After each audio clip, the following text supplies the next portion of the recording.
Now let's talk about how we are going to diagnose a patient with CML. The initial tests are the basic ones. We are going to do a complete blood count of the patient. At the complete blood count, what we are going to see?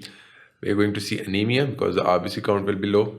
Then we are going to see thrombocytosis. The platelet count can be slightly higher, and the WBC count is variable. It can be around 10,000, it can be greater than 100,000.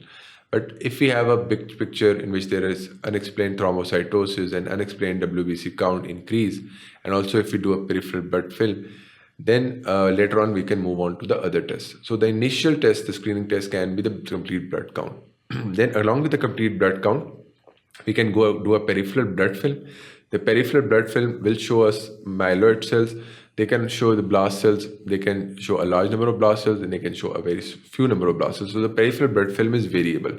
But the major diagnostic test, the diagnostic test which we use to definitively diagnose any leukemia, be it AML, CML, or any other leukemia, is the bone marrow biopsy test. The bone marrow is the diagnostic test, and what we are going to see on the bone marrow is myeloid hyperplasia. The percentage of the blast cells is generally less than 10%. There are a few more mature cells. The cells will be in variable phases. They can be the pro-metamyelocytes, the metamyelocyte stage, or the myelocyte stage. A few will be the fully developed granulocytes like the neutrophils or the monocytes or the eosinophils, and they can also be basophilias in there. So we are going to see an increased number of the myeloid cells. Basophils will be increased number of eosinophils will be there. Also, there will be increased number of the neutrophils, and the cells will be generally more mature as compared to the blast cells. The blast cell percentage is generally less than 10% in the CML.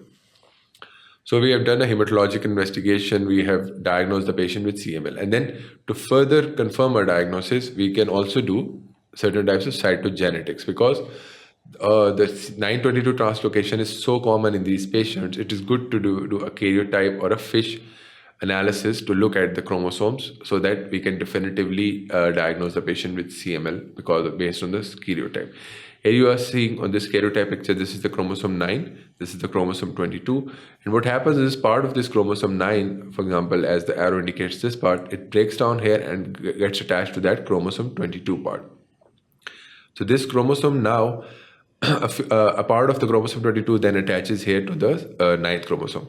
So there is no loss of the genetic material. That's why it's a balanced translocation or a reciprocal translocation in which there is no loss of genetic material.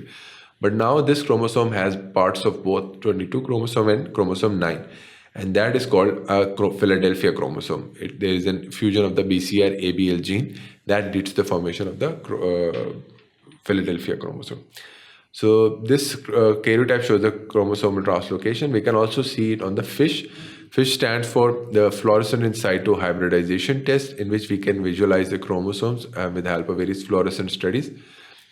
Here you can see that this red part signifies the BCR gene, which is present on the 22nd chromosome. The green part signifies the ABL gene, which is present on the 9th chromosome. And then when we have this yellow part, this indicates the fusion of these both green and red parts. And that can lead to the formation of a Philadelphia chromosome. Here you can see this is the Philadelphia chromosome, which has the yellow part. That shows that it has both the red and green parts together. And it develops from a combination of both these yellow and green parts, and that gives rise to the BCR-ABL fusion gene. We can also do the molecular PCR, which are going to show the bands of the fusion of the genes. Here, as you can see that in the upper part of the picture, this is the fusion of the BCR-ABL gene. The lane 1 is BCR-ABL positive. So these are the various diagnostic tests that we are going to confirm the diagnosis of CML. And as we go towards the right on this picture, there is an increased sensitivity to the various tests. The cytogenetics are more sensitive than the hematological investigations, and the molecular PCR is more sensitive of the other tests.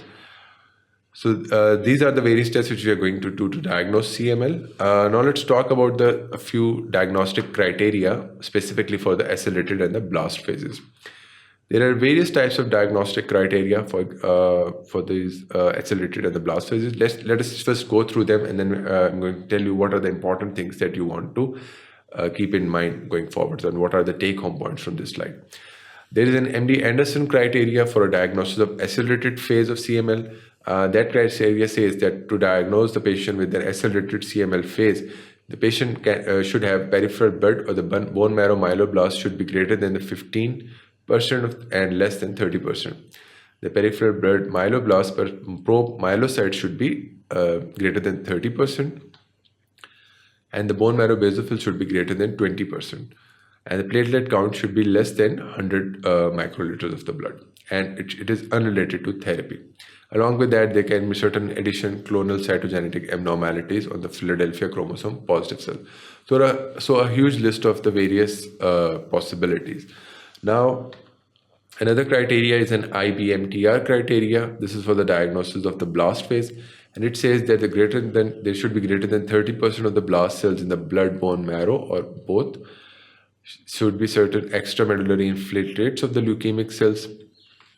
The important criteria to keep in mind and the simplified criteria is the WHO criteria for the diagnosis. And I want you to keep, if you want to remember one thing from this slide, I want you to remember the WHO criteria. The WHO criteria says that when there are greater than the 20% of the blast cells in the peripheral blood or the bone marrow, specifically in the bone marrow, we can diagnose a person with the blast phase of the blood. In the accelerated phase, there will be around 10 to 20% of the bone marrow blast cells. And when there are greater than 20% of the blast cells in the bone marrow, we can confidently say that the patient is going into the blast phase.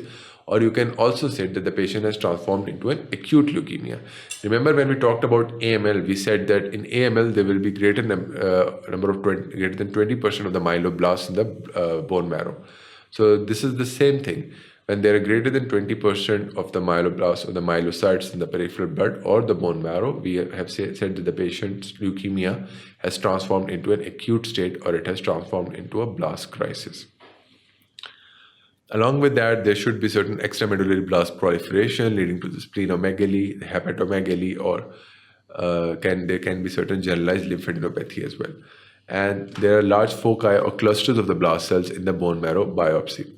The blast cells are in clusters or they are large foci or the large groups, and they basically outgrow the other cells, leading to the problems of anemia and certain hematological bleeding or thrombotic event possibilities.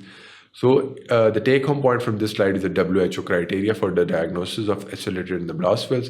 Remember the demarcation of 10%, less than 10% for the chronic phase, 10 to 15% for the accelerated phase, and greater than 20% of the blast cells in the bone marrow for the diagnosis of the blast phase of CML.